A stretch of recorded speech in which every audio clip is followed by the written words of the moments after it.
Good evening, everybody. Keith Engle here for TGI Sports Talk's College Football Huddle. We're back for our second week back from our hiatus. Hope everybody's had a great summer. We'll expect our in-studio crowd to grow as the weeks go on, and we've got real football next week. We want to welcome everybody watching on the McGrath Podcast Network, everybody watching on Facebook, YouTube, Twitter, all the groups that allow us to share. A lot of great college football groups that allow us to share this show. But some of our favorite groups are scrolling at the bottom. John Gonzalez from the Sports Authority, Greg Rawlings from America's Pastime, Flo and Can from Bottom Line Sports podcast. Let's Talk Sports, Ken Krause over at Golf Bud Sports of All Sorts. Taylor Phillips at the Michigan Sports Truth podcast. Great stuff. Taylor's also doing a lot of play-by-play in the Michigan, his area, his local area. And a quick shout out to Ralph Williams at RW Media. Ralph does some great stuff out of Ocean City, Maryland, Pittsburgh. Focused national footprint. I've been a guest there specifically on the Sports Corner with Ralph and Smoking Jim Frazier on Tuesdays from 4 to 6 p.m. Eastern. Check that out as well. And all the other groups that allow us to share. Thank you as well so much. We feel the love after our first week back last week. A great reception. We do expect, as we said, our in-studio I still got music going here, don't I? Our in-studio audience to continue to grow as we get closer to the season. We're only 10 days away. Good evening, Rick Sherlock. Good to have you with us. Rick correctly pointed out this morning that I've been a little rough lately, taking a few shots at his Georgia Bulldogs. I'll try to refrain from that a little bit, but I'm going to call them like I see them. And my team deserves some of those, a little kick in the side a little bit as well. So let me try to find my my banner here for while we're doing this. Lots of great stuff going on today, by the way. Not Mark Mancini. That's how College Sports Huddle. How about that? We'll take a look. The AP poll, again, preseason polls are preseason polls. We have to talk about them. And we'll look at some of the differences between the AP poll that's out here the last couple of days and the coaches poll that we had last week.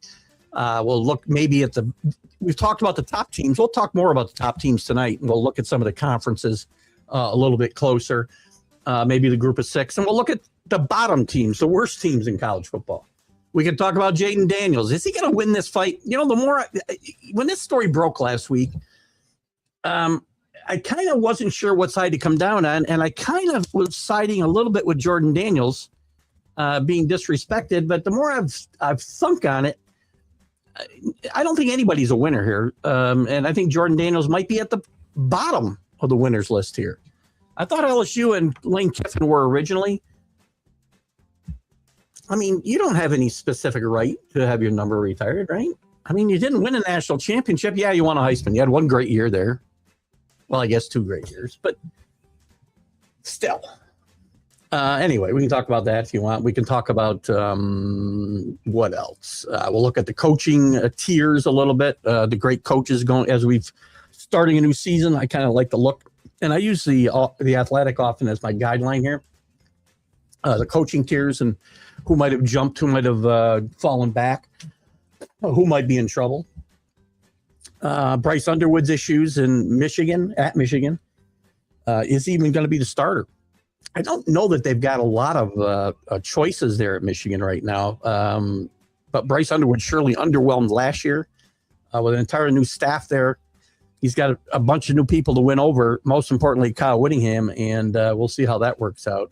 And I think Michigan's – listen, I don't see Michigan totally having the wind taken out of their sails this year, but I think it's going to take a year or two for Kyle Whittingham to get this ship going in the right direction. We'll see. What else? We talked a little bit about quarterbacks last week. We can certainly get into that. We can get into whatever you want. We can also talk about we talked a lot on this show before we went on hiatus and the other shows that I do about the new eligibility requirements. There's another bill. This was passed by the NCAA. There's another bill in Congress to legislate some other things like NIL limitations and things like that. But there was an eligibility stipulation that was passed here this summer and put into effect now, where you've got 5 years to play 5 years of football from the time your graduating class graduates, even if you don't, or you're 19 years old. And that's it. Well, as I said a couple of weeks ago, and maybe I said last week, the NCAA and their rulings being what they are, we're going to have lawsuits, and we've got them. There's a whole bunch of players that have sued the NCAA looking for an injunction to this rule and trying to get a fifth year because they ran out of eligibility last year. And a lot of these guys were drafted. I think there's 16 or maybe a little bit better NFL players under contract in the NFL who fall into this bucket. So theoretically, if they were cut by the NFL, they could go back to school. Indiana, I believe, is already bringing back their top pass rusher from last year who falls into this bucket. His name's escaping me at the moment, but kind of screwy, right? I mean, good grief. And as we look at these teams, we'll talk about some overrated and underrated teams, but it's your show too, so bring those topics and we'll get into them. 10 days. Alan Perales, how are you? You know what, Alan? I got to tell you what. I'm starting to come around a little bit on Oklahoma. I know I've been tough on your coach, Brent Venable. He can't afford another 6-6 or 7-5 season this year. I think he's got to win big. And I think Oklahoma's got a chance to maybe finish second or third in the SEC this year. A lot's going to depend on John Mateer, obviously, and playing some defense. But I think I've been too hard on what they're going to do coming into this year. The more I've had a chance to dig in a little bit, I'm kind of liking Oklahoma a little bit more. And we'll look at the whole SEC here at some point today. And good afternoon and good evening to you, Danny Fuller, out there in sunny California. How you feeling about UCLA and their new coach and coaching staff? And I know that I'm trying to come up with the your new coach's name. I'm going to have to go to my cheat sheet here, so bear with me for a second. From James Madison, right? It'll come to me. Oh, Danny's going to have it up here before I find it. Bob Chesney, thank you. And I know he brought a bunch of guys with him. There's a lot of interesting new coaches around the world of college football. You know what I found out today? I didn't realize, as I was kind of looking at some of the conferences and looking to have some conversation today, I was looking at the ACC, and I think Virginia Tech is going to get some immediate return from Franklin, who I think this is probably where he fits well. He's not going to win the ACC this year, but I can see this team going to a bowl game. You know what I didn't know until I was doing a little research today is Brent Pry, the coach that was fired 3 games into his last season after just a couple of seasons in Blacksburg, is the defensive coordinator for James Franklin. You don't see that every day. Thank you, Danny. Kenny Chesney. Bob Chesney's Kenny Chesney's brother, I think. No, I don't think he is. But I'm curious what Danny thinks about that team popping in here and maybe listen, not going to make noise in the Big Ten. Although I do think it's just a gut feeling, and a lot of it's because of Gary Patterson coming in to run that defense. I think USC is going to make a little bit of noise in the Big Ten this year, and I think they've got an outside shot at going to the championship game. Again, quarterback play will matter in how much Patterson can improve that defense. And of course, you know, the Lincoln Riley haters, he's going to have to disprove a lot of what they think about his play calling and whatever else, game planning. But UCLA, hopefully they're on the right track back. We'll see how that goes. Whoops, I didn't read you, Chris. I'll get back to you. Seems to have so much energy. He will have his challenges with USC, no doubt. Hello, Chris. If you set a record, had a legendary college football life, but went nowhere in the NFL, would you be considered a bust? No, not in college football. You might be considered. We've had this discussion before. I have anyway. If you're a great college football player, Tim Tebow, Archie Manning, or I'm sorry, Archie Griffin. There's a bunch of other guys that I could sit here and come up with. There's John Cappelletti, who won the Heisman Trophy. Just because these guys didn't turn into great NFL players doesn't mean they're a bust. They're still great college football players. Some of the greatest college football players in the history of the game didn't make it in the NFL, at least not big. Tim Tebow is one of the top 5 college football players of all time in this guy's mind. But I also think Archie Griffin is maybe number 1. Won back-to-back Heismans. Nobody's ever done it. But anyway, he's certainly among the great college players of all time. Not everybody's Jim Brown. Not everybody's O.J. Simpson. Sorry. Not everybody's Peyton Manning. So, yes, you can still be a great, great college football player and be a 100% bust in the NFL. Doesn't reflect on your college career in any way, shape, or form. No, I don't agree. I don't agree at all. Well, again, unless you're saying, I'm saying your NFL bust does not impact your history in college football.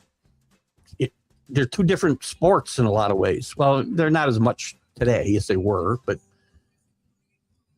I will never lose my belief that, again, Tim Tebow is one of the greatest college football players of all time. It's irrelevant to his college football career that he was a bust in the NFL. So again, unless I'm misunderstanding the question, one thing doesn't impact the other. Hell, there was guys who didn't have any college football careers that played great in the NFL. Doesn't make them great college players if they never were great players just because they were great in the NFL. Two different leagues. I can separate the two.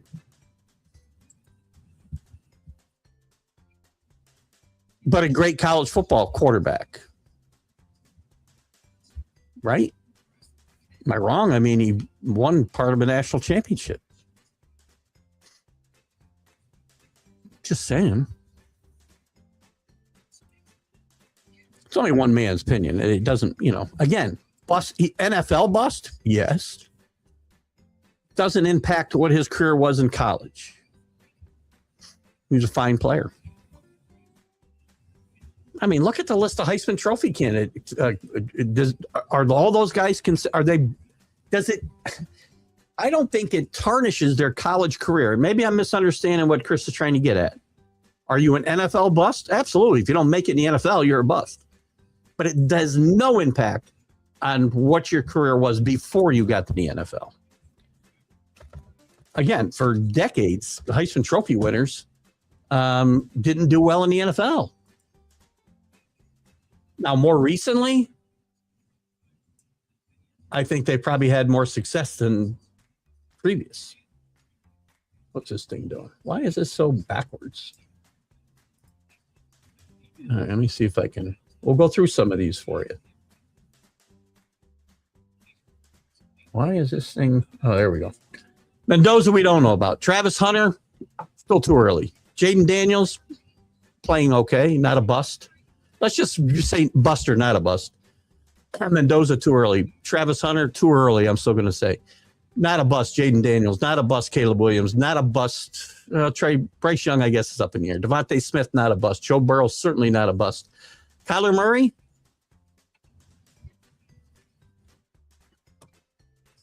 not a 100% bust. He's not Ryan Leaf. He's not Tim Tebow. Lamar Jackson, certainly not a bust. Derrick Henry, not a bust. Marcus Mariota, again, doesn't lessen his college career at Oregon, which was stellar, that he hasn't been a standout in the NFL. Same with Jameis Winston. Johnny Manziel, to me, he might have been a bust overall because he was like a media creation. Robert Griffin, Cam Newton. Cam Newton played well in the NFL. Robert Griffin, the third, injuries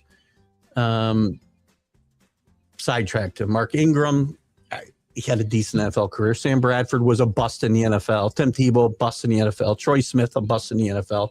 Reggie Bush, bust-ish, but not quite. Matt Leinart, I'd call a bust. Jason White, a bust. Carson Palmer, again, Carson Palmer made it. But bunch of these guys now are getting into that era where guys didn't make it in the NFL. Why should that tarnish their accomplishments in college? It shouldn't. Injuries derailed his career. Yes, Kajana Carter I think he had a very good rookie year, if I'm not mistaken. Or did he get hurt in his rookie year? Because they had Achilles Smith as well, the Bengals. Got that one. Went the wrong way. Todd Marijuanovich. I wouldn't say that he had a great college career or a pro career, though. I wouldn't put him in the bucket I'm talking about. And again, I think I understand the spirit of Chris's question. I mean, every school has had great guys with great college careers whose careers didn't go any further. Tons of them. I mean, look at Ed Marinaro, another great guy. Didn't win a great example, I think. Great college career at Colgate. Maybe should have won a Heisman Trophy. And didn't have that much of an NFL career. In fact, it's funny because I've been rereading some old sporting news. And he really wanted out of Minnesota because they wouldn't utilize him. They had Chuck Foreman, so how were they going to? But he had a couple of decent years, and if you extrapolate the numbers out, he would have been a really effective running back. But then he went to the Jets. So he kind of flamed out, but he was a great college player at a lower level. Again, Colgate, if my memory serves correct. Johnny Manziel is a great example of who he is throwing to. I agree. And even the Heisman. I'm using the Heisman as a barometer, but a lot of guys won Heismans because of guys they were throwing to, Chris, or the system they played in. Right, some of these guys like Andre Ware, Ty Detmer. These are guys who didn't go on to have great NFL careers, but to me, even their Heismans, I wouldn't consider them great college players like I would consider Archie Griffin or Tim Tebow, to use my two prime examples all the time, because of the systems that they played in. I think led to some extraordinary numbers for the times they were playing in. I mean, you look at those guys now, and they'd be just somebody else in college football, right? That's a pretty good example, Rick, I think. No Heisman trophies, but again, a very solid college football player. And not having success in the NFL should not tarnish what he did at Georgia at all. Not everybody. How many guys have won 2 championships as quarterbacks at major colleges? Again, I know there's a couple. Or are there? I'm thinking about Alabama. I can't think of anybody won back-to-back. I guess Tua probably did. Did Tua win back-to-back? Again, I think Stetson Bennett, and I'm not just saying that because I offered to ease up on Georgia a little bit, is a great example. I love these conversations, right? I love talking about the games we have today, but we don't have any games yet. It's all conjecture that we'd be talking about. So I like some of these. I'm glad you brought this up, Chris. I like getting into conversations about who were the best players in college. What they did afterwards. Does it matter? A.J. McCarron. A lot of Alabama quarterbacks had great success and didn't have much success in the NFL. So that's a good example. I'm trying to think of a Sooner. I was trying to think, and Rick came up with a Georgia bulldog for me. I'm trying to think of a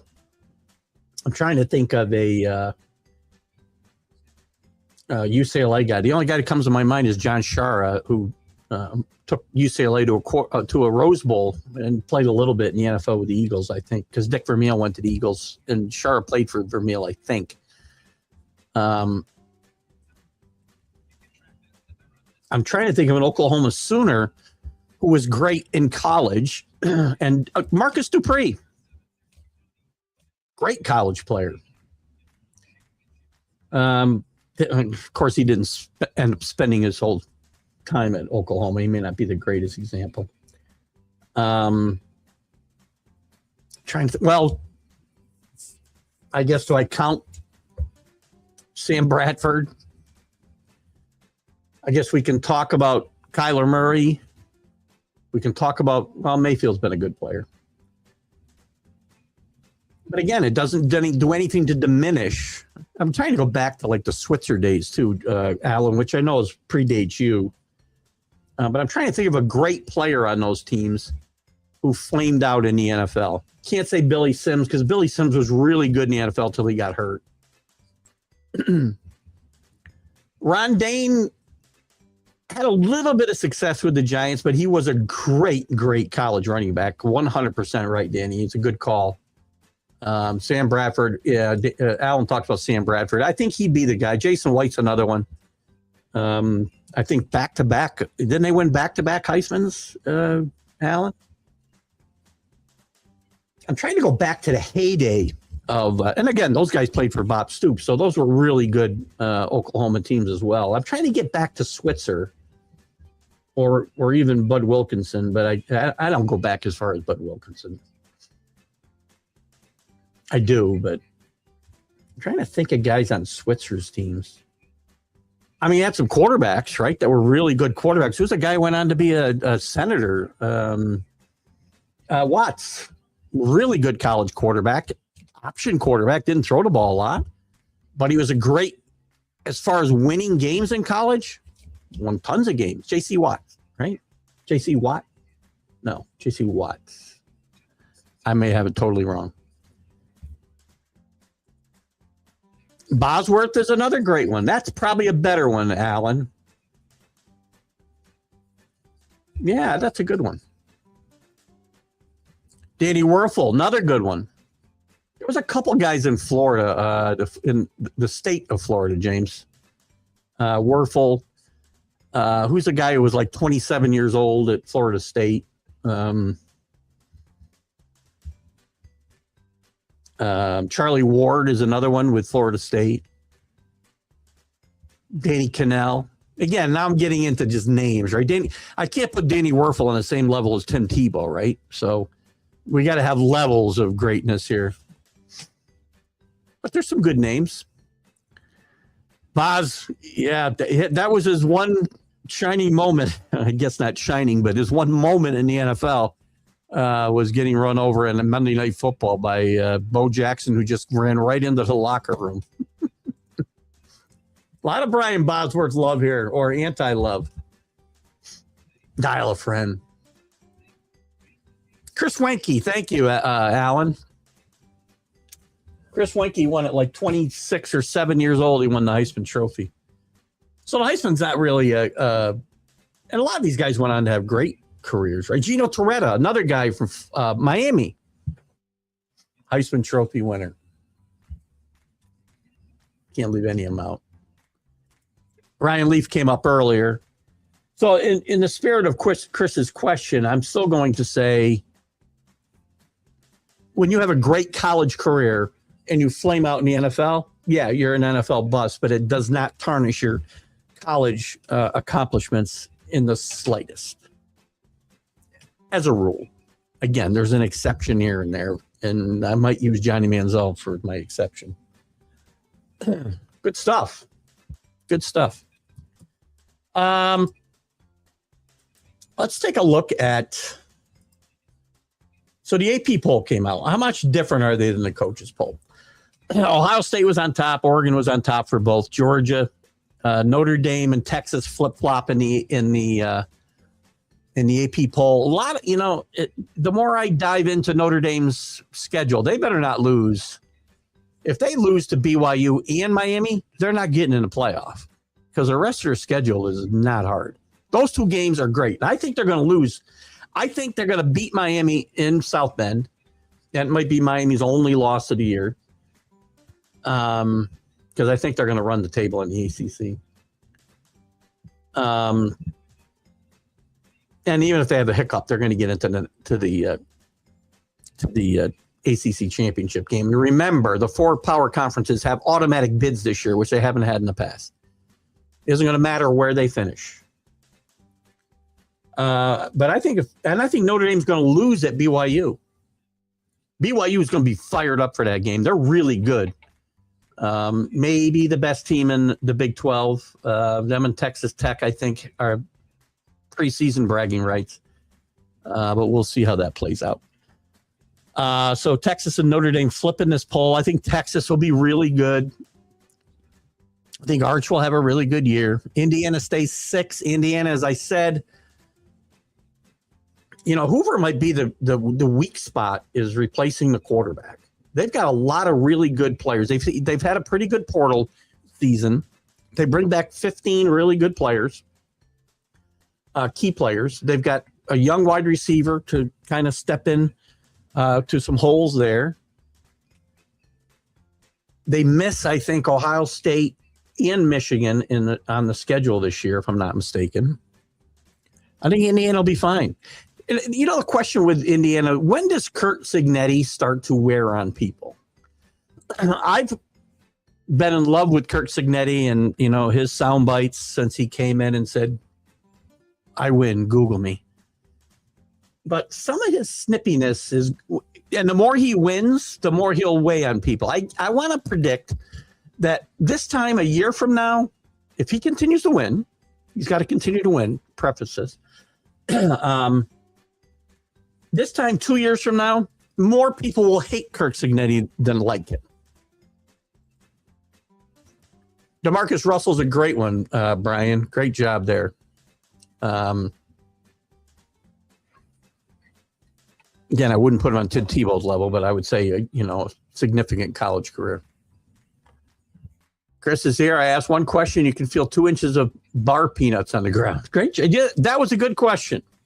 That's one that type of question will always elicit conversation. Where did I leave off? Texas A&M is 8-8. Oklahoma and Ole Miss flip-flop in this poll. Ole Miss goes ahead of Oklahoma. I think Ole Miss is going to have some issues this year. I know they got Lacey back. They've got Trinidad Chambliss, who in a lot of areas is, including Jack Hirsch's, he's the number 1 quarterback in college football. I don't think we're going to say that. Remember, every year, this time last year, we were talking about Arch Manning. We were talking about Drew Allar. We were talking about Klubnik. We were talking about Sellers. We were talking about all these guys who were irrelevant come draft time. Nobody was talking about Fernando Mendoza this time of year. Trinidad Chambliss is going to have a step back, maybe not because of his talent, but because Lane Kiffin and his staff are gone. And you can tell me Lane Kiffin was gone and he played great in the playoff, but guess what? Lane Kiffin's offensive staff was still there, including Charlie Weiss Jr., who was calling the plays. That staff isn't there anymore. I think Ole Miss has a tough year this year. Oklahoma, I'm liking more and more, as I said. I know I've been hard on them in the past, hard on Brent Venable. I got a feeling his team's going to play well. And again, it hinges on John Mateer. A lot of teams obviously hinge on their quarterback. LSU is 11 in this poll, only 13 in the coaches poll. And again, I'm sorry, James, but I think it's going to take a year. I think this team goes 9-3, and they might make the playoff at 9-3.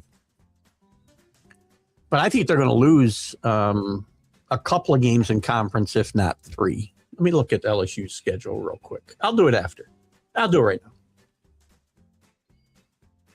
now. As we like to do, look at the schedule. They beat Clemson because Clemson's not going to be that good.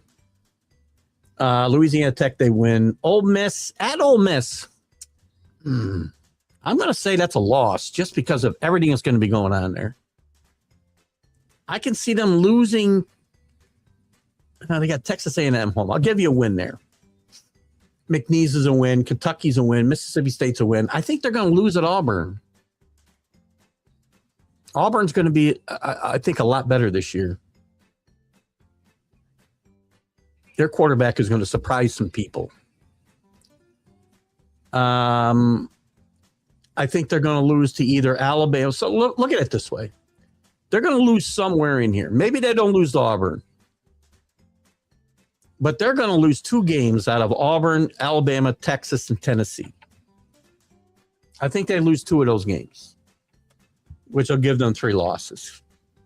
I think they lose 3 games in the ACC, or the SEC, sorry. But I think they still will have a chance at the playoff. I know that won't be popular with oh, did I say that wrong? Oh, I thought they didn't have them at all. I thought they were. Oh, I'm thinking of Wisconsin. I'm sorry, because I had in my head I was thinking of Wisconsin and Luke Fickell when I was thinking about coaches and guys that might or might not be in trouble. I think Luke Fickell is going to survive in Wisconsin because he doesn't have a tough schedule. Sorry, thank you for straightening me out there, Danny. Texas Tech is still 12 in both polls. Listen. Will Harrell's a really good quarterback. He was a guy that they were hinging their future on when he got hurt. His backup had to play. That's why they brought in Brendan Sorley, who was kind of Brendan Sorley, who Sorsby, Keith, Jesus, Sorsby, who was really plan B. Harrell was a plan A all along. I think Texas Tech is going to be better on offense and maybe a little bit worse on defense. They'll battle BYU for that Big 12 conference title. I think Oklahoma State will be the most improved team in that conference, though. Alabama is 13 rather than 11 in this poll. USC is 14 in both. BYU's, what? Oh, we had a tie at 14. So BYU's tied for 14 with USC instead of 15. Michigan is 16 in both. Penn State falls to 18 here, where the coaches had them 17. Washington would be 17 in the AP poll. SMU is 19, up from 20. Tennessee is 20, down from 18. Utah's the same at 21. Iowa's the same at 22. Houston is up 1. Houston's going to be good in the Big 12 as well. Louisville, I think, will be either Louisville or SMU will probably play Miami for the ACC championship. And Missouri is 25th in both. Clemson got much more love in the AP poll than they did in the coaches poll. I'm sorry, they didn't. Sorry, Clemson was 23 in the coaches poll, so they got less love in the AP poll. Florida, about the same. Boise State. I'm looking at guys who are just out of the top 20. Navy got 10 votes. Navy is going to be somebody to think about as far as the group of 6 goes. People don't like consistent winners no matter what they say or how you say. I agree 100%, James. One thing I've said through my entire adult life, well, I shouldn't say my entire adult life, but when I got old enough to understand how the world worked, I understood in the world of sports, we build people up so we can tear their asses down. When you're on the way up and you're an underdog, we all love you. We love you. When you're a great story and blah, blah, blah, we love you, pat you on the back. As soon as you're there, can't wait to knock your ass off that podium or that pedestal. This country's really good at that. J-Train, that's facts unless it's your team. 100% true there, too. I love John Wooden from the time I could remember. That's a great point. Unless it's your team. John Wooden revered. Listen, I revered John Wooden. But a lot of people have tried to tear John Wooden down over the decades and try to knock that dynasty down because of Sam Gilbert and other things. But again, those other things were probably going on other programs, but they weren't doing it as well. And you know how I feel about that.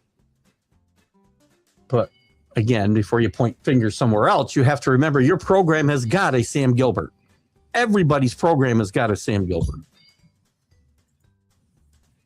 Happy birthday to Century Man, Joe Burke.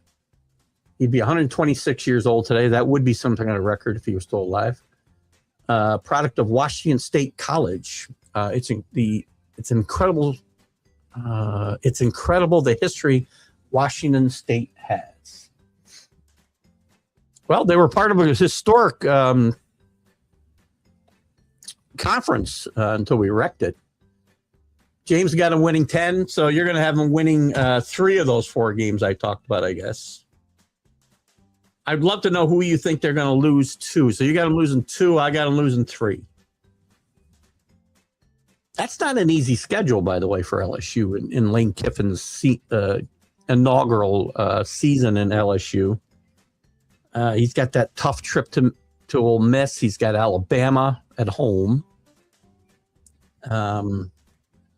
Texas A&M, although I think they'll be a little bit down from last year, which is never easy. I think that team will go as far as their quarterback takes them as well. If he steps up a little bit, I think they may step up.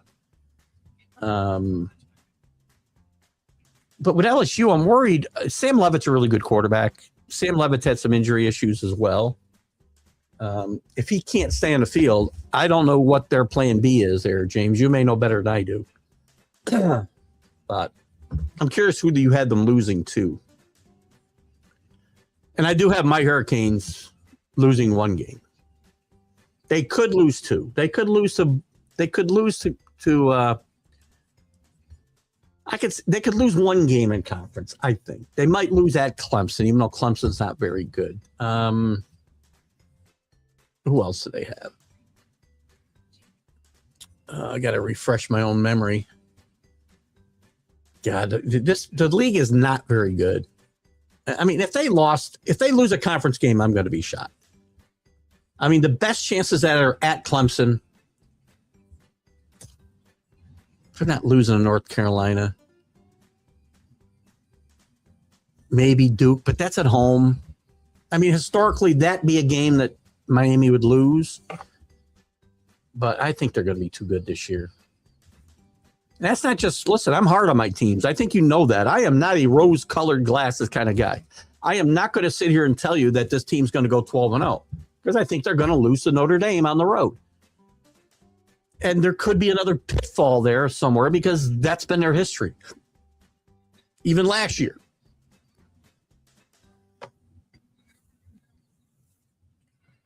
I mean, this team got to the national championship game, but they nearly were. You know, it's debatable whether they should have been part of that crowd still. So in any event, I think we talked about the group of 6 last year, and I think we talked about the Navy situation. Obviously, the top group of 6 teams still. The big changes into the playoff are all 4 of the power conferences and the best. Well, that's not a change. All 4 of the power conferences get an automatic bid. The group of 6 still gets a bid, at least today. And Notre Dame gets in if they're in the top 12. Again, you know what? If Notre Dame loses 2 games, because the rest of their schedule, they should not lose. They should run away with those games. Their schedule's not strong enough to be able to lose to both BYU and Miami. And again, I don't think they lose to Miami at home. I think they lose to BYU on the road.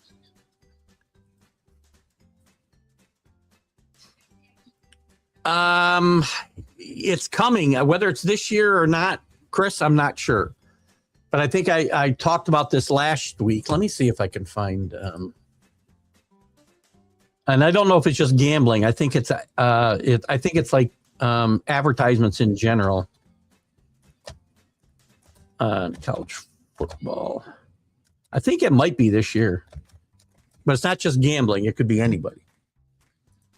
August 1st, 2026. It starts placement limit up to 2 logo patches on jerseys and apparel, 1 logo on equipment like a helmet. So you could have up to 3. This is NASCAR. I think I said this last week. College football is now NASCAR. The players are going to be billboards for advertisement. This is comical. And again, I know this has happened in sports years ago in baseball stadiums.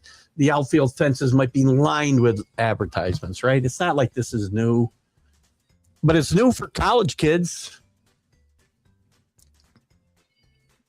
So again, you can have up to 2 logos on your jersey / apparel, 1 logo on equipment like a helmet during the regular season and preseason. They're capped at a maximum of 4 square inches. In the postseason, an extra commercial logo is permitted for specifically for conference championship games. So you can go to a 5th. Again, these are going to be walking NASCAR guys. Ugh. I don't know. Does this conflict, I guess, with my capitalistic instincts that these kids should be able to do this and I shouldn't have any bitch about it? Am I being hypocritical? I don't know. Maybe I am. Fan reactions, tradition versus reality. Many traditionalists and fans on platforms like Reddit express a clear consensus of dislike. They're all old and cranky like me, viewing the patches as an unwelcome and ugly wave of commercialization. Pragmatism. Others acknowledge that corporate sponsorships are a necessary financial mechanism for athletic departments to stay competitive in modern college athletics. Oh my God. Would you like to know which specific corporations are already inked jersey patch deals with programs like Ohio State? No, I don't care. You think I like that Auburn pick. So you think they beat Ole Miss and Alabama, but lose to, well, they got 1 more loss if they're going to win 10 games. So you got to have them losing 1 game out of, I don't think Kentucky, not Mississippi State. Oh, Texas. You got them losing to Texas, I guess, as well. Would that be their second loss, James? Texas. Yeah, just breaking the action. Maybe I'll get one right here on my forehead. Let me find something. Here. This break is brought to you by Nature's Valley. I'll wear this on my head right here. I can make it stick. Or Powerade. I'm not getting paid anything, man. Look at how many Powerade shots I give you. Everybody needs to step up. See my helmet back there? I can put logos on that too. Why does my wall look crooked today? My computer's crooked, that's why. I don't know if you guys see it crooked or not. I just realized my wall hole looked like it was going downhill. But it's my computer because my stand is a little wobbly. I tend to put too much weight up here on top of my laptop. Anyway, right? YouBetTheChicken.com. I don't know whether gambling sites are legal. Now you got me going back to this thing. Let me look at. Let's see here. I love ChatGPT, by the way. Are there gambling sites?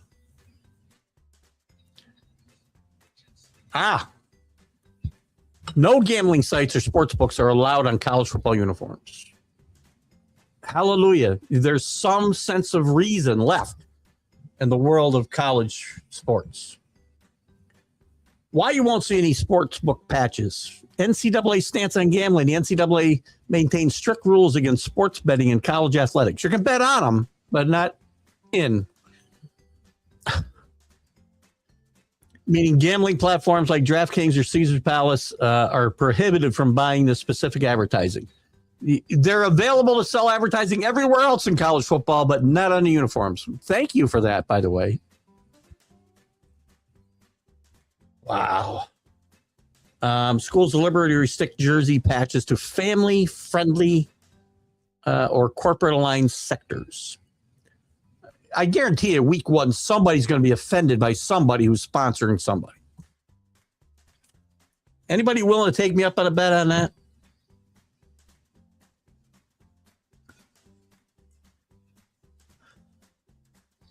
So banking, healthcare, and nonprofits make up the bulk of the people that have paid for these millions of dollars worth of ads. You can't make it up. So we just talked about who the top teams are. Who are the worst teams in college football this year? This is interesting. And by the way, we got real football next week, so let's get ready. The bottom 10. UMass, terrible. UMass was 0-12 last year. And again, one of the worst transfer portals in college football.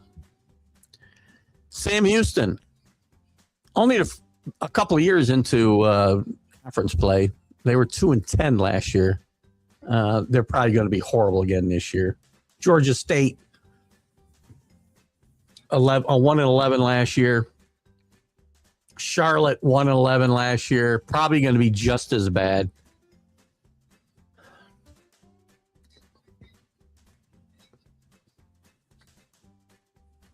Oh, it's funny. This guy puts Jaden Daniels in his bottom 5 because he's fifth. Fifth, Jaden Daniels. Coveted cis. You can't use a number 5 or he'll send you an angry letter. Sacramento State.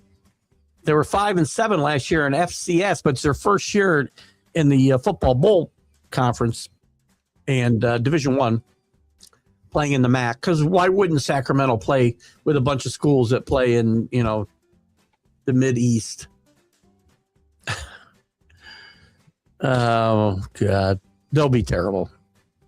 Their closest rival is 2,100 miles away.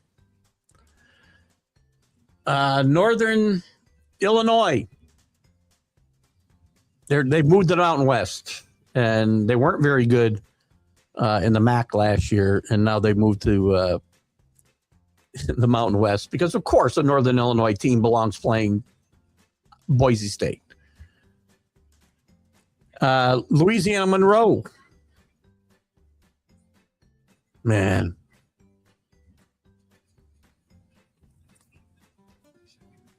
UTEP and Middle Tennessee State. Some of the worst teams in the country. Who's your vote for a bottom 10 team we didn't? Let me see if I can find it. Let me see if I can find a team that belongs in the bottom 10 there. If we could bump one team out, I'm not even going to pick a team to bump out. I'll say Sacramento State so they don't have to be sacrificial lambs, okay? Contenders for this, I would say, could be UConn's going to be pretty good, I think, by the way. But again, for what?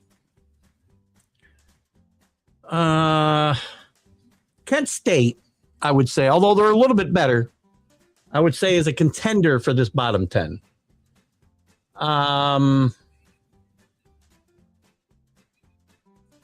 North Dakota State's going to be, I'm not going to say they're a bottom 10 team, but they're going to be interesting in their first season in Division I FBS football.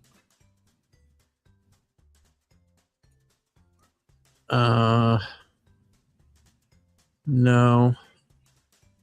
Kent State's really my only. Georgia State's already there. Maybe UL Monroe's already there. I think we got it covered. Kent State's my only contender to maybe crack that bottom 10. So that wasn't all that interesting, was it? Oh my God. Let's talk some coaching. Who's on a hot seat, by the way? I want to look at the coaching tiers a little bit. I mean, guys have moved up. Kurt Signetti has moved up into tier 1, the standard, right? Where everybody should be shooting for. I think there's only 2 guys there right now, and that's Kirby Smart and Kirk Signetti. I think Signetti's there. He's only got 1 national championship, I understand. But what he's done at Indiana has been unprecedented in the few years that he's been there. And he's never had a losing season in 15 years as a head coach. And he coached at some great Alabama teams when he was a head coach. Kirby Smart as well. Guys who are trying to move into that tier, and you can tell me if you don't. So they're in the second tier, and you can tell me if they don't belong. I'm going to tell you if I think they don't belong too. Marco Cristobal. Yeah. I mean, Marco started last year closer to tier 3 than tier 2. Marco Cristobal, Ryan Day, who close to getting to that next tier. Kalen DeBoer. James Franklin is closer to 3 than 2 in my mind. Marcus Freeman, good spot. Lane Kiffin. I think he's closer to 3 than 2 still. Dan Lanning, I'm okay with. Steve Scarsazian. Again, I don't think he's in tier 2. Dabo, he was in tier 1. He's dropped to tier 2. And I have to agree. He's on his way to tier 3. Kyle Whittingham, 2.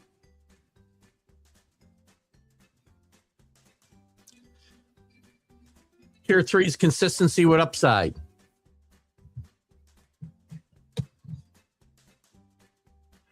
What did I miss here? Did I miss a couple of... sorry if I missed a couple comments. The Cleveland Browns would be the bottom 10 of college football. And in Columbus, how are you, my friend? I think I'd rather watch UTEP in Middle Tennessee than the Browns. Are you a Browns fan, Ed? I know that you're obviously a big Ohio State fan. It's great to have you back with us. We're back live at 7 p.m. Eastern every Wednesday, or most every Wednesday. I'm sure we'll miss something, but vacation or whatever in the middle of the season. But it's good to have you with us. And are you a Browns fan? And if you are, I'm so sorry. It's a good question. Would the Browns win the SEC? I don't think they would. I don't know if they would. Again, I understand it's impossible. It's a theoretical. It's impossible to prove. And I've always thought the worst NFL teams would still win against every other college football team. But now it's a little different with, kids getting paid in college and whatnot. Chris says Texas college football, if we go as far as Shutter, Oklahoma, how many college football teams does Texas have? What level? Major college? A bunch. It would be funny if somebody like Houston were the only team in Texas to make the playoff. How many teams in college? I'm sorry, how many teams? Division I. How many teams in Texas? North Texas, Rice. I can't count Oklahoma, by the way. UTSA. The Atlantic Coast Conference, I would say, can't have any teams for Texas, but you can't assume anything anymore. The Big 12, nobody in Texas, do they? Oh, no, they do. Yes, they do. What am I talking about?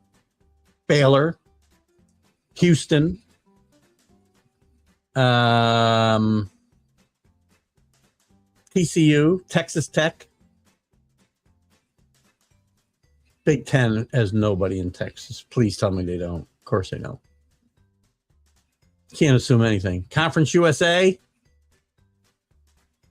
Sam Houston. We're up to 8. Mid-American Conference. Nobody. Mountain West. They probably got teams. UTEP. That's 9.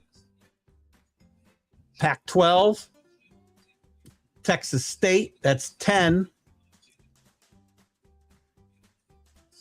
Southeastern Conference obviously has some. Texas A&M. Isn't there one other one? Guess that's it. Texas, only 2. Sun Belt. Sun Belt has nobody. Interesting. That's it. We got 12 teams in major college football from Texas. Ryan Day is tier. I guess if I'm going to give Kurt Signetti tier 1, I'm going to have to give you Ryan Day.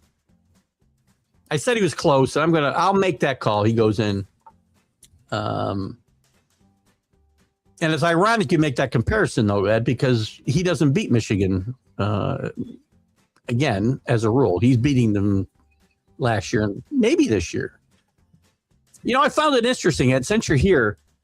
So they moved which I find very odd, because all it is the seniors get to walk 30 seconds across the field with their parents on senior day, and they moved that away from the Michigan game to week 1, I think, right? Week 1. Is that necessary? And also Kyle Whittingham, maybe because of obvious reasons, is playing the whole rivalry down. And does a rivalry lose something? Because it's never, ever going to be all or nothing for these two teams. Well, I shouldn't say never, ever. But rarely is it going to be all or nothing for these two teams. Because if they both go in 11-0 ever, 10-1, they're both going to the playoffs. It's not like all those years where they'd meet for the right to go to the Rose Bowl and a chance maybe at a national championship, which I still think is for years I was sold on a playoff. I no longer am, because there are so many great rivalry games that are not all or nothing anymore. And while they still mean something, this will mean something to Ohio State and Michigan forever. Oregon State, Oregon, Oklahoma State, Oklahoma, which aren't playing anymore, at least for now, will always mean something to those schools in those regions. But nationally, all of these rivalries now are watered down. As somebody outside of the Ohio, Michigan area, I grew up being enamored with Ohio State, Michigan, Nebraska, Oklahoma, because those games had an all or nothing feel to it. And rarely is that going to be the case anymore, at least on a national basis. Yeah, I'm sorry, Ed. SMU, what's SMU? Rick? Oh, SMU, I forgot. 13, thank you. Somehow I missed the ACC in that. Thank you, Rick. So 13 teams from Texas. All right, let me go to tier 3 right now, where I think, by the way, Dabo's on his way to tier 3. I think Lane Kiffin's in tier 3. I think James Franklin is in tier 3.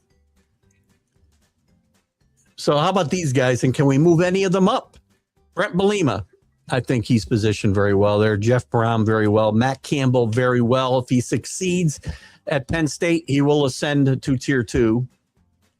Bob Chesney moves up. He was in tier 5 last year in these rankings. He's moved up to 3 now with his hiring at UCLA. Spencer Danielson.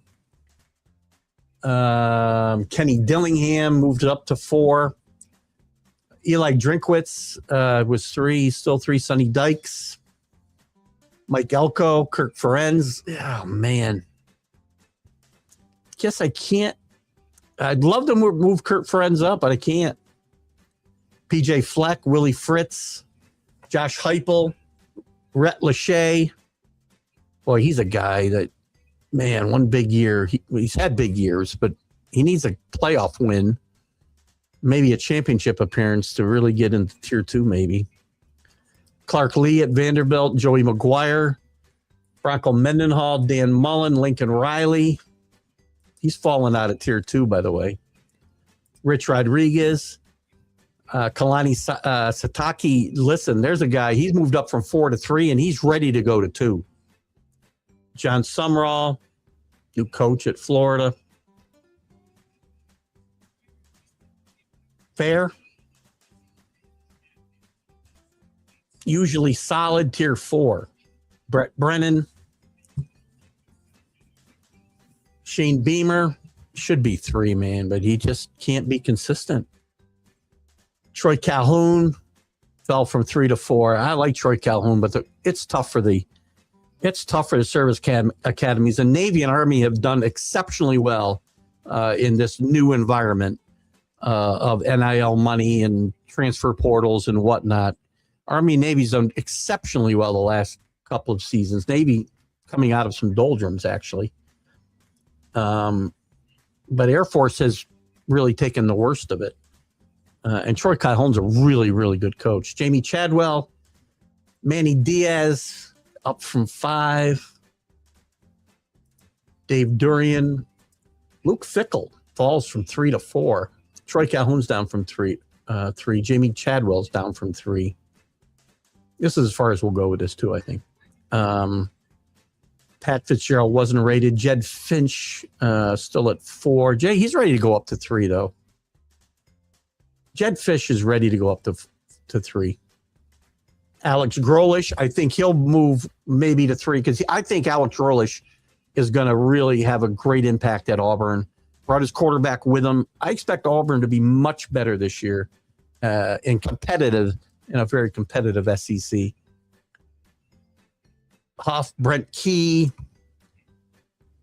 These are all fair. Eric Morris is another guy. He's up from 7 to 4. Now that he's taken over Oklahoma State, again, brought his quarterback with him, Brett Messmeyer, and a bunch of guys with him to Oklahoma State. I expect them to make some noise in the Big 12 this year, and I think you'll see him ready to move up another tier maybe next year. Matt Rule, I think 4 is probably fair. Again, it's time for Matt Rule to get something done at Nebraska. Actually, you know what I'm going to do after this? I'm done with these guys now. I saw in the New York Post today, they have 5 crazy. Let me get to this first. What do you got, Ed? I like to change. Day knows Michigan matters, unlike John Cooper. What was he, 1-7-1? Day isn't running from his record against Michigan, 1-3. Day gonna go an urban type run again. You think he's gonna go on an urban type run against Wolverines? I don't know. I think the adults are back running Michigan again, and I wouldn't sell Kyle Whittingham short. If Bryce Underwood can mature a little bit, I don't think Michigan's going to be a factor in the Big Ten race or the playoff chase this year. But I think they're a year away from being really good with a good quarterback. Don't sell Kyle Whittingham short. They don't comply with the NA. Well, they don't participate. They get a handful of transfer players, by the way. They lose in the transfer portal, and rarely do they gain anything value back. And NIL, they can't take advantage of it all, obviously. So this is why Army and Navy, by the way, I think have really gone against the grain of that. Really should hurt them more than it has. I mean, Army and Jeff Monken have been on a great run these last 4 or 5 years. Navy, the last couple years, right, have played really, really well and been playoff contenders with that group of 6 pick. And they're going to be this year, most likely.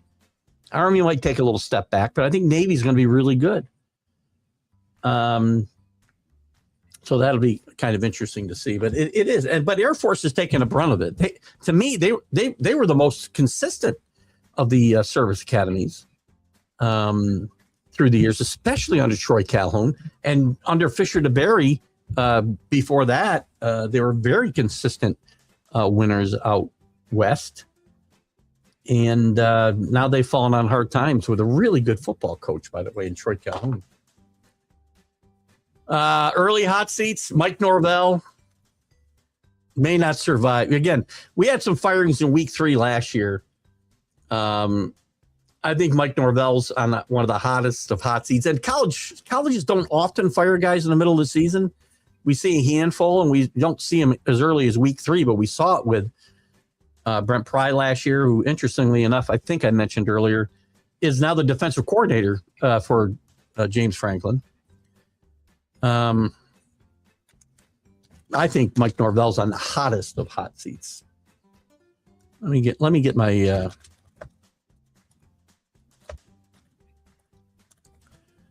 okay.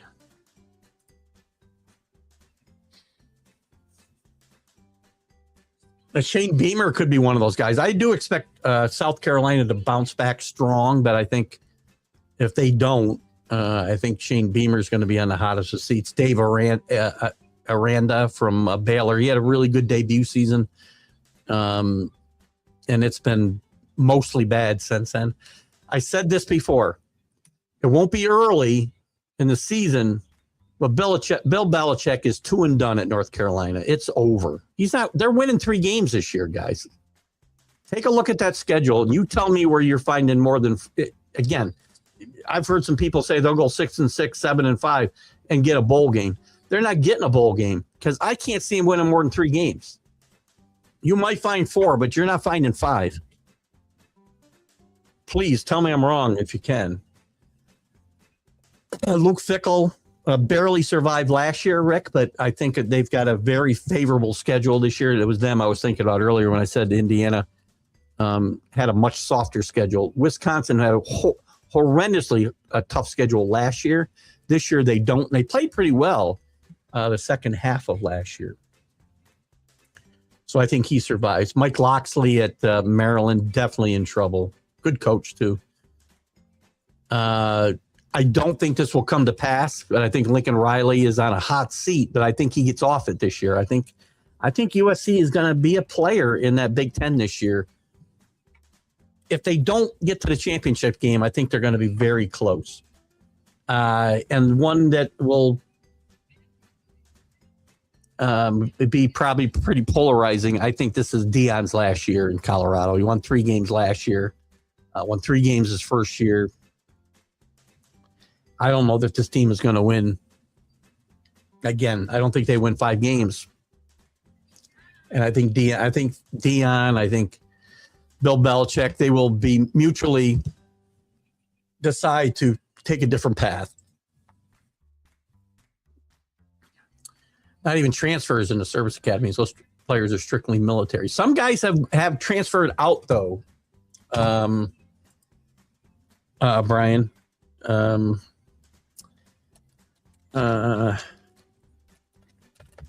Hold on. I saw a couple names the other day. I don't know if I'm going to find this quick enough or not.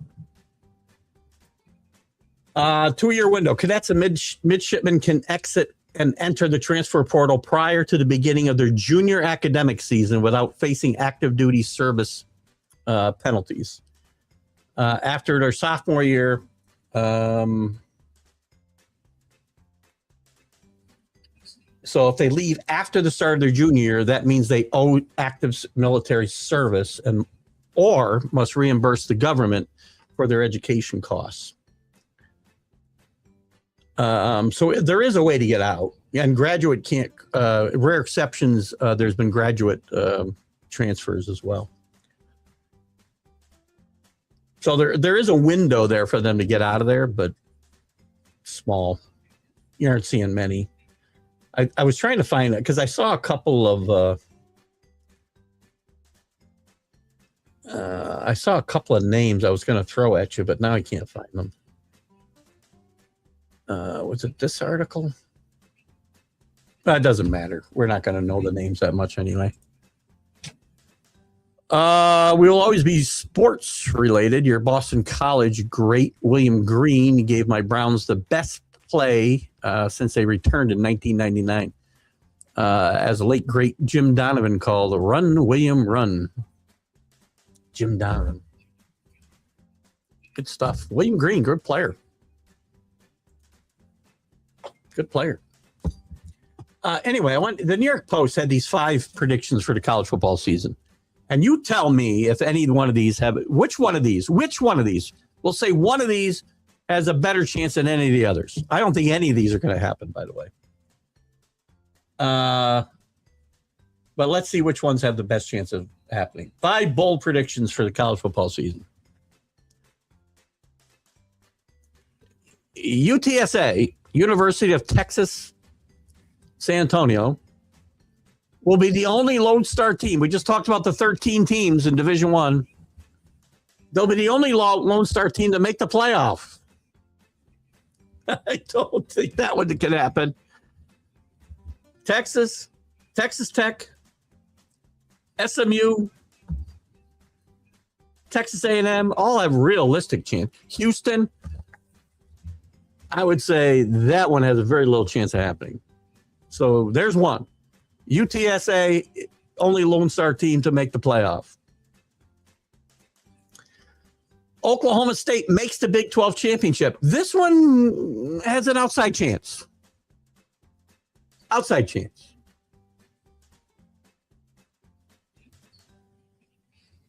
Right, Brian? Oklahoma State has an outside chance. I like the hiring of Eric Morris. But remember, this team was really good under Mike Gundy and still find a way to go 0-18 in conference the last 2 years. I like Messmaker a lot. I like some of these other kids that are coming in here, and I do think this team will win some big games in the Big 12. I don't think they're getting to the championship game, but it has a better chance than UTSA being the only Texas team. And by the way, UTSA could make the playoff in the group of 6. But they're not going to be the only team in Texas. So anyway, I'd say there's a better chance of Oklahoma State than Texas. So I've got that one in first right now. Byron Brown. Now I've talked up Alex Grolish going to Alabama or Auburn, and he's going to have a positive effect here. And I think Auburn will be, again, much more competitive and near the top of the SEC. I don't think they're winning it. And I said that bringing his quarterback, Byron Brown, would be part of that. I do not think he's winning a Heisman Trophy. So I think that is second now to Oklahoma State being in the Big 12 championship game. Notre Dame beats LSU in the national championship game. Now, of all these 3 things that we've talked about, that might be the most realistic.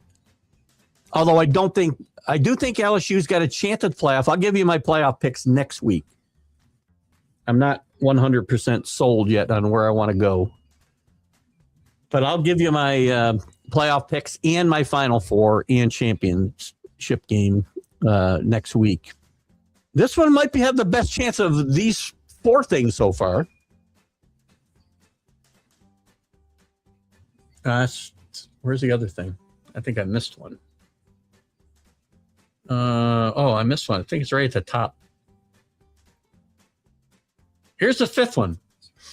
Nebraska will end Indiana's 21-game winning streak. So that assumes Indiana comes in at 5-0.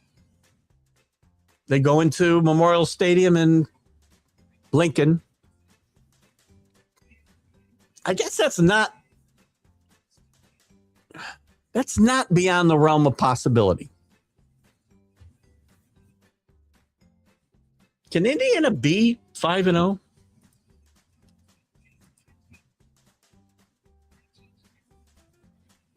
Where is Indiana? Now, we know they got a tough schedule. When is it? North Texas, Howard, Western Kentucky, Northwestern, and Rutgers. Then they'll be 5-0.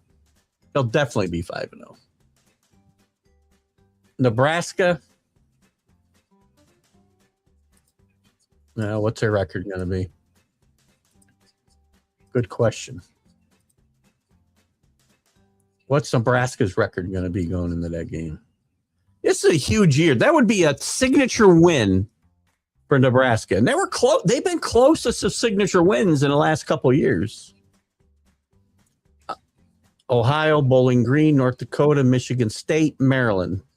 Very good chance these two teams go in there 5-0.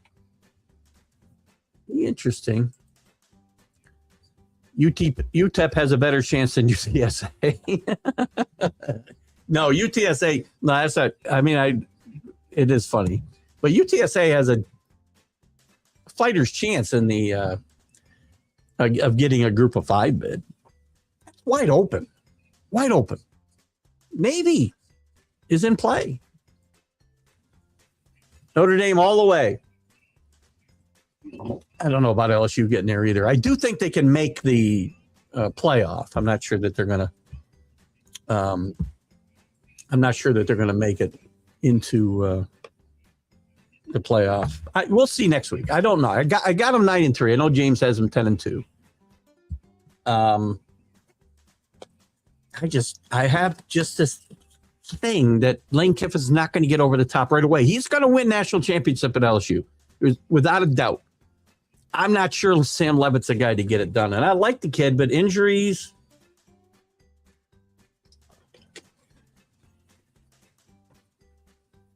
I don't know. We'll see. So anyway, those are some pretty wild things the Post came up with, right? I think the most likely thing there, as I look at it, you know what? I'm going to go out on a limb. And I've been on Nebraska. I've been on Nebraska a couple of years that they're going to be better with Matt Rule because I'm a big Matt Rule fan. Matt, I'm going to say that's the number one thing that could happen. Of those 5 things, the most likely to happen is Nebraska ending Indiana's 21-game winning streak at home. There you have it. What else is going on in the world of college football news-wise? We talked about the 5th year of eligibility. It was bound to happen, lawsuits. You've got guys who have already signed NFL contracts that are going to get cut, that are going to potentially come back to their programs from last year with a 5th year of eligibility. Crazy.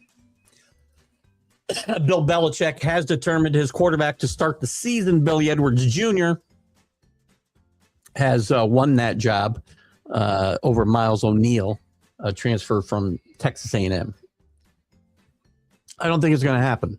Bill Belichick, goodbye. Sayonara, right off into the sunset. He will decide to spend more time with his family if they want to spend time with him after this year.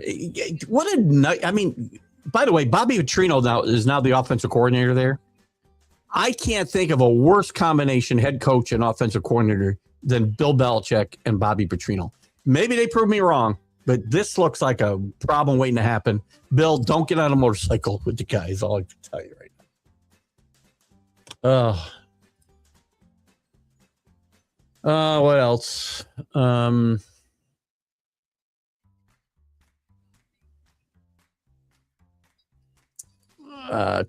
Michigan, we're talking about Michigan quarterbacks.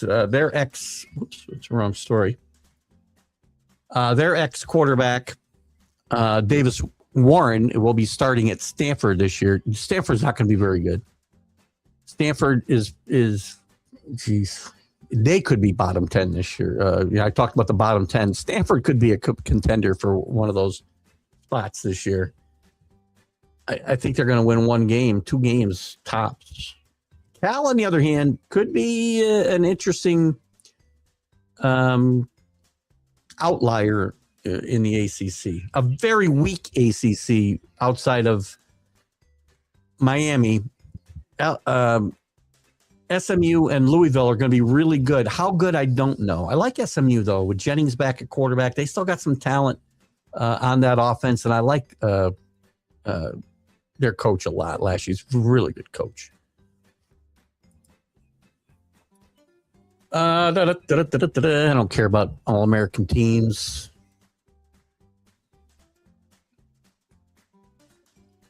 We got some injuries. What else is going on here? in college football. Deion was, they tried to serve him papers at practice the other day, and he was conveniently missing.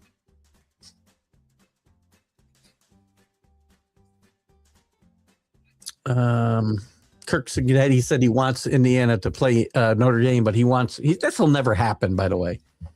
And that's why I say Kirk Cignetti is really, they canceled a series. They had a series scheduled with Notre Dame that was supposed to start in 2030. So it wouldn't affect them this year or in the most recent coming seasons. In 2030, they were supposed to have a home-and-home series with Notre Dame, which Kirk Cignetti's canceled. Now, they do play 9 games in the Big Ten, and he's kind of intimated that, they should be penalized because they won't join a league. And he said, we'll be glad to consider a series with them in the future, assuming that would play 1 game there and 2 games here. Notre Dame's not going to do that.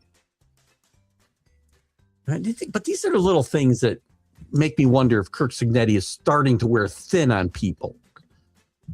I like his brashness, and I mean, I don't think my opinion will change, but people's opinions often change when it comes to this. Hold on, I got one more thing here. Brian's calling the convicts versus Catholics in the national championship. I might get there, Brian. It's very possible that I will go there. Again, I'm not a rose-colored kind of glasses guy with my teams. I didn't pick Miami to get to the national championship last year. I think I did pick them to get in the playoff. I had Notre Dame in the playoff last year. 2 years ago, I had them going and winning a national championship, and they were 1 game away from doing so. But I might just get there. Listen, these are 2 teams who had a great game last year. They'll probably have a great game in South Bend this year, which I think Miami may lose. Again, a lot of things are going to happen between then and now, or now and then. But this isn't out of the realm of possibility. That is, the pick 'em I haven't got to yet. I'll try to. I've been so busy with, playing golf. Maybe when I sit down after the show, I'll try to put it together.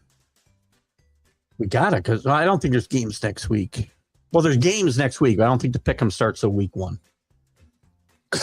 And the college draft, I'm in with Danny and Paul and a bunch of other peeps, is Friday night. Hello, Donna. Good to have you with us. Glad you stopped in to say hi.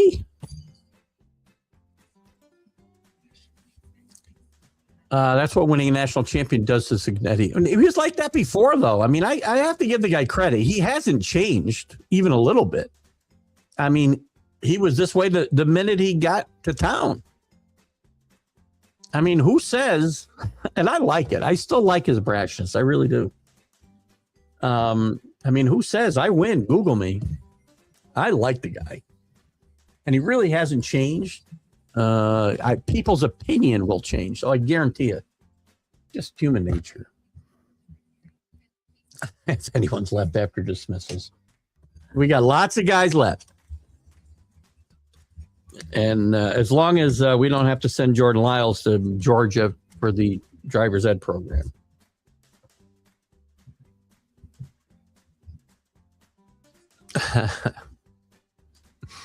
Let me check. Now I got to check something, Rick. I don't know if I'm going to get what I want, but.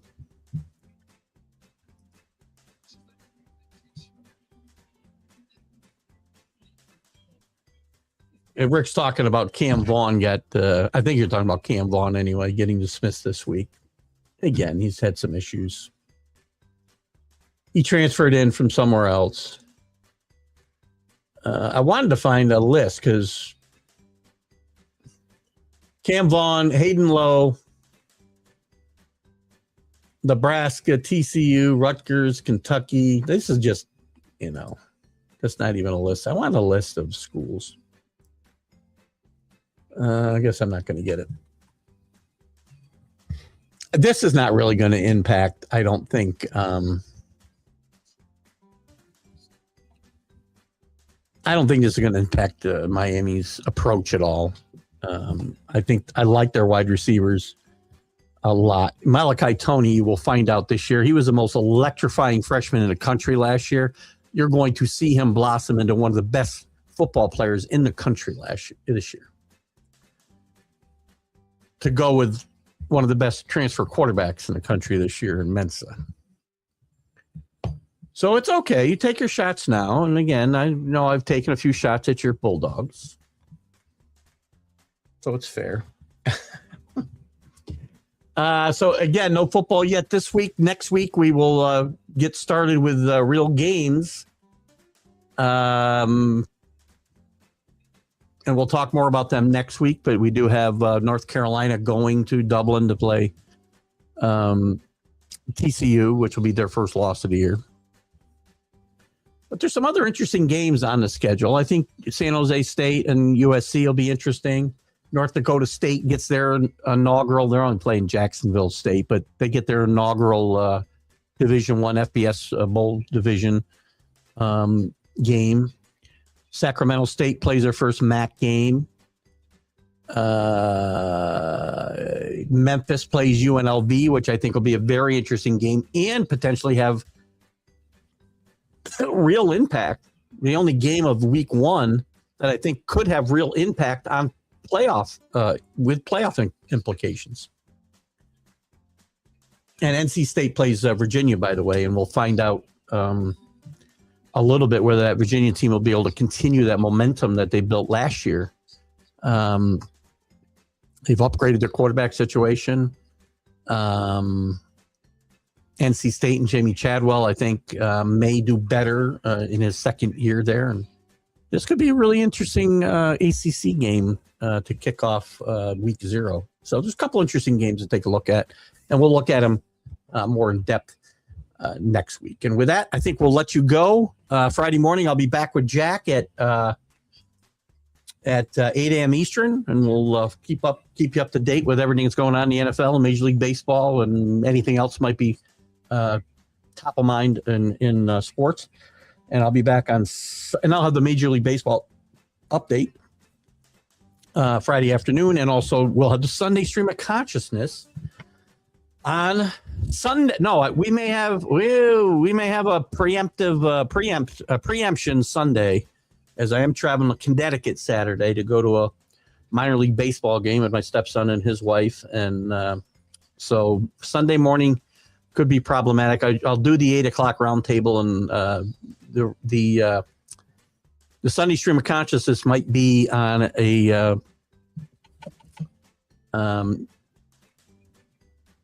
minute-to-minute situation that afternoon at some point when I get home. We'll see how it goes. All right, guys, have a great night. Keith Engle for TGI Sports Football Huddle.